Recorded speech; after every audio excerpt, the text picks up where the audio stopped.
They earn their income, pay their bills, cover necessities, and hope something remains at the end. Yet more often than not, the margin feels thinner than before. This doesn't happen because people suddenly forget how to manage money. It happens because the financial environment around them quietly shifts year after year. The middle class is often described as stable. A regular job, predictable income, basic comfort. On the surface, life appears manageable. But stability can be deceptive. Beneath it, inflation steadily weakens purchasing power. Debt fills the growing gaps, and taxes reduce flexibility before choices are even made. None of these forces feel dramatic. That's what makes them effective. Inflation rarely announces itself. Prices don't double overnight. Instead, they rise gradually. Groceries cost a little more. Utility bills increase without explanation. Fuel doesn't stretch as far. These changes are small enough to ignore individually, but together they reshape monthly budgets. The middle class doesn't suddenly lose money. It loses what money can do. At the same time, wages struggle to keep pace. Raises arrive slowly, if at all. When they do come, they often feel symbolic. On paper, income grows. In real life, expenses grow faster. This creates a strange contradiction.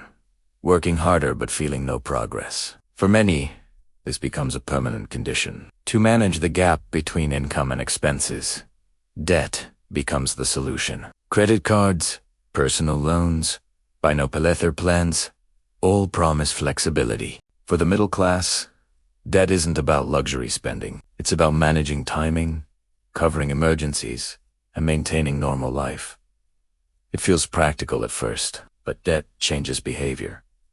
Monthly payments become routine. Interest fades into the background. Decisions are made around obligations that were never meant to be long-term. As balances grow, so does dependence. When interest rates rise, the cost of that dependence increases quietly, turning manageable payments into heavy burdens. Taxes add another invisible pressure. Before money reaches a paycheck, a portion disappears.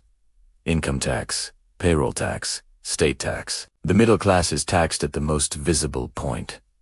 Earnings, there is little room to delay, protect, or restructure. Taxes are deducted automatically, reducing flexibility before choices begin. This creates a structural imbalance. The middle class earns money, gets taxed immediately, then faces rising costs due to inflation. When income isn't enough, debt fills the gap. Inflation raises expenses, debt creates obligations, and taxes limit options. None of this feels aggressive. It simply feels like life. Housing makes this pressure impossible to ignore. For homeowners, property taxes rise. Insurance premiums increase. Maintenance becomes more expensive. Mortgage rates fluctuate. For renters, annual increases arrive without warning. Housing absorbs more income every year, leaving less room elsewhere. What was once security becomes a source of stress. Transportation follows the same pattern. Cars cost more to buy. Repairs cost more to fix. Insurance rates rise quietly. Fuel prices fluctuate but rarely return to old lows. Even public transportation adjusts fares. Mobility is essential, yet increasingly expensive. Healthcare adds uncertainty to the equation. Insurance premiums increase. Deductibles grow. Coverage shrinks. One unexpected medical expense can undo years of careful budgeting. For many middle-class families, health costs are the difference between stability and debt. Inflation also shapes behavior in subtle ways. People delay major life decisions. They postpone buying homes. They wait to start families. They avoid career risks. Stability becomes more important than growth. Over time, this reduces opportunity without anyone announcing the change. Debt reinforces this caution. Carrying balances becomes normal. Paying interest feels unavoidable. Being debt-free starts to sound unrealistic. This mindset benefits financial institutions, not borrowers, yet it becomes socially accepted. Taxes deepen the feeling of powerlessness. Most people never learn how tax systems truly work. They don't understand how different income types are treated or how deductions and credits function. Without knowledge, taxation feels fixed and unavoidable. even when the rules are not applied equally. Over time, expectations adjust downward. Smaller homes feel reasonable. Fewer vacations feel responsible. Delayed goals feel mature. These changes are framed as personal discipline, masking the systemic pressure behind them.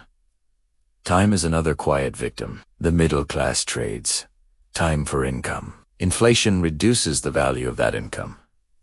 Taxes claim a portion immediately. Debt claims future time through interest. The result is less freedom today and less flexibility tomorrow. Savings don't offer the protection people expect. Money sitting in low-yield accounts loses value to inflation. Doing the right thing still leads to falling behind. This creates frustration and confusion. People save more but feel less secure.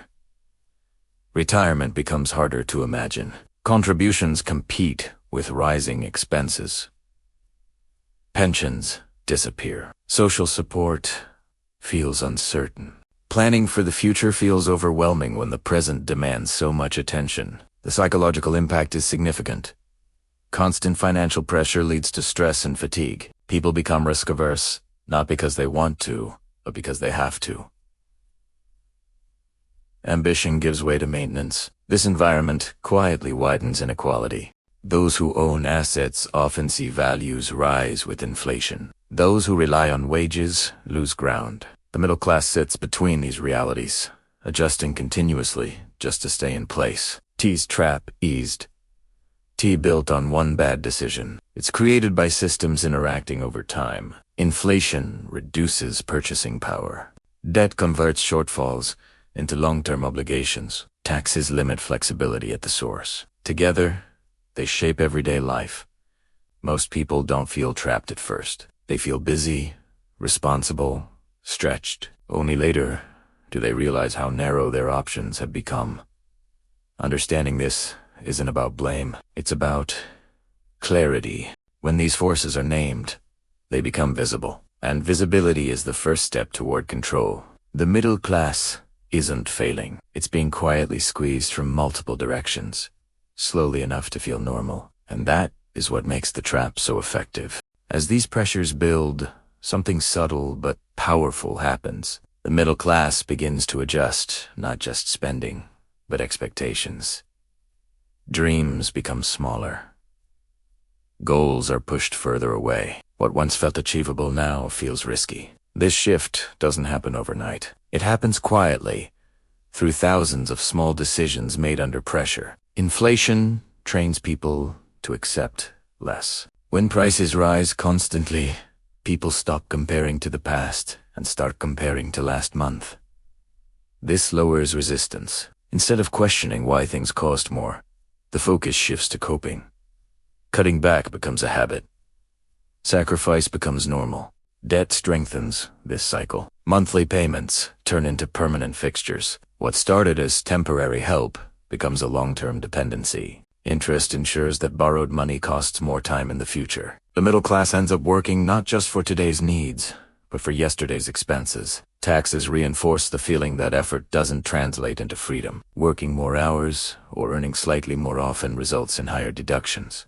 The reward for extra effort feels smaller than expected. This discourages ambition and reinforces caution. Over time, the middle class becomes efficient at surviving, not advancing. Budgets are optimized. Costs are tracked. Short-term stability is maintained, but long-term mobility weakens. People stay in jobs they dislike because the risk of change feels too high. This environment reshapes career choices. Safe income becomes more valuable than potential growth. Passion takes a backseat to predictability. Creativity is postponed until later, a later that often never arrives. Education, once seen as a ladder, becomes another source of debt. Student loans promise opportunity, but deliver obligation. Graduates enter the workforce already behind, spending their early years paying for past expectations instead of building future assets. The middle class is told to invest, yet rarely taught how. Fear of loss outweighs the fear of stagnation. Inflation quietly erodes cash, but volatility scares people away from alternatives. Doing nothing feels safer, even when it's costly. Asset ownership becomes the dividing line. Those who own homes, businesses, or investments often benefit from inflation. Prices rise, values increase. Those who rely solely on income fall behind. The middle class straddles this divide, often owning liabilities instead of assets. Consumer culture intensifies the trap. Easy credit keeps spending alive. Advertising promotes lifestyle upgrades as rewards for hard work. The result is more debt layered onto shrinking purchasing power. The appearance of comfort masks financial fragility. Social pressure adds another weight. Keeping up appearances feels necessary. Falling behind feels personal. Financial struggle becomes private, isolating people from honest conversations that could lead to better decisions. The system thrives on silence. When people blame themselves, they don't question structure. When struggle feels individual, collective solutions disappear. The middle class internalizes stress instead of challenging the conditions creating it. Time becomes the most valuable and most exploited resource. Long hours become normal. Side hustles become necessary. Rest feels unproductive. Burnout is framed as weakness rather than a signal of imbalance. Savings goals shift from growth to protection. Emergency funds replace investment plans. Stability becomes the primary objective. While this feels responsible, it also limits upward momentum. Retirement planning reflects the same tension. People contribute what they can, often unsure if it will ever be enough. The future feels abstract, uncertain, and increasingly expensive. Confidence fades. As financial pressure persists, trust erodes. Trust in institutions. Trust in systems. Trust that hard work leads somewhere better. Cynicism replaces optimism. Survival replaces vision. Yet awareness changes the equation. When people recognize how inflation, debt, and taxes interact, the pressure becomes easier to understand. What felt like personal failure reveals itself as systemic design. Understanding restores agency.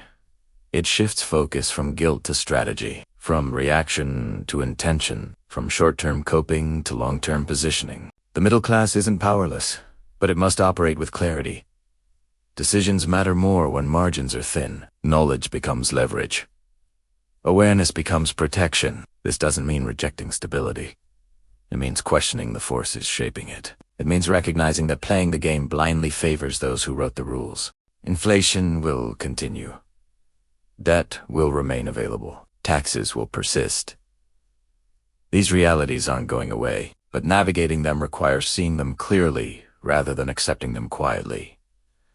The real danger isn't inflation itself. It's ignoring how it compounds. The real risk of debt isn't borrowing. It's normalization.